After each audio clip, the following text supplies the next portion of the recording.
And it's my experience is exactly that. So the clinicians and the students and general population, they are not going deep in the methods of a study. If it's published, many students still believe if it's published, it's true. Yeah. So it's normal. It's not normal. It should not be done, but it's very common to confuse a statement in social media with a conclusion with an RCT, which takes, let's say, 4 years to do.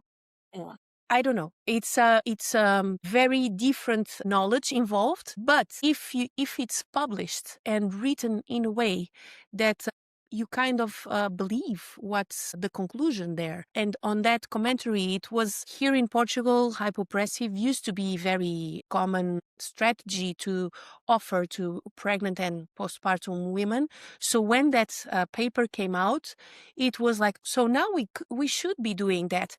Yeah. Well, we actually don't know, and it's No. based on such a limited paper. You cannot say it, but the way it's written, then you have like an obligation to comment on that. Like, calm down with the conclusions that are not supported in this methodology, and it's not true. And they actually agreed with us. Yeah. So I agree with you when you say it's such an important population to study. So we definitely should invest in studies on that.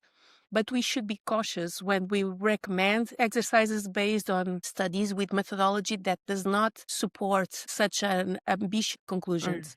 So I would Yeah. not recommend anyone to base their practice on conclusions of studies that are very limited, as that one was.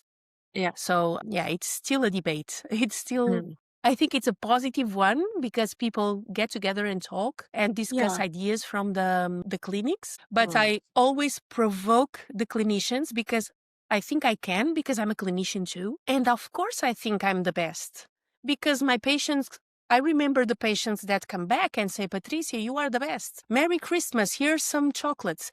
I remember those. I don't Yeah. remember the ones that mysteriously disappear and never came back because it didn't work.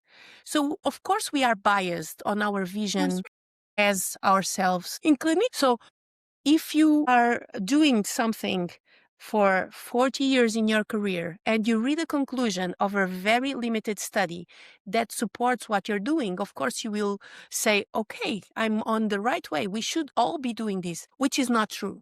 So it takes a lot of work to reply to editors making those commentaries, but I think Yeah. it's worth It's very it. important. Yeah. And I think it's also, as researchers, we have this obligation to actually ensure that the published research is of a high quality, and that Mhm. and if there is research that is not of that high quality, then we should be able to say that these conclusions are limited, and that should sort of be Mhm. on the front page, not sort of one sentence Yes, at the back hiding somewhere. Yeah, exactly.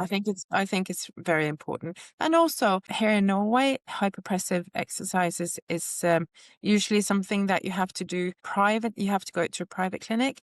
So these Mhm. women pay thousands and thousands and thousands of Norwegian kroners to get these exercise programs, and sometimes they're not even based on clinical assessment. So I think it's sort of fooling these women to pay lots of money for something that we don't have any evidence is better than something else.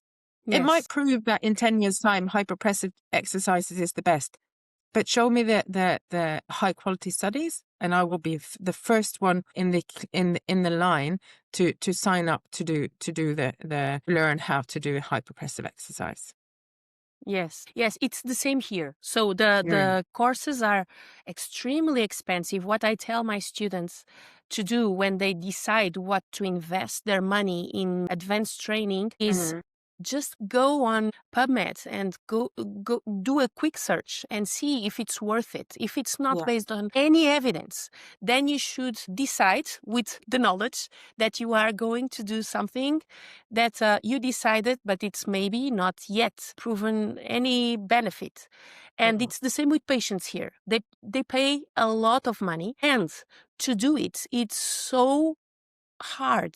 You need to have someone with you.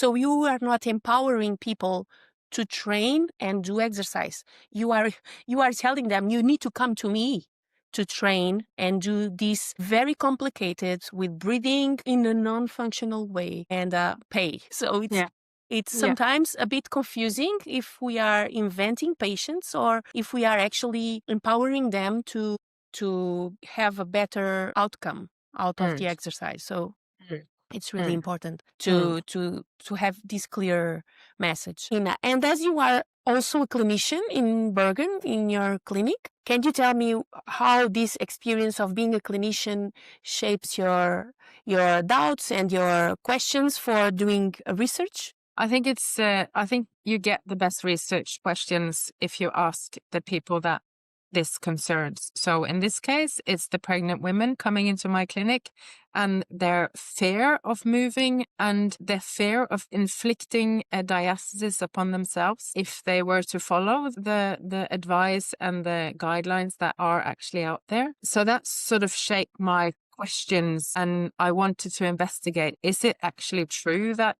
the interrectal distance increases when you do normal movement and normal exercise, like involving the rectus abdominis? So I think it's very important to have some clinical experience as well when you do research. Yes, I agree.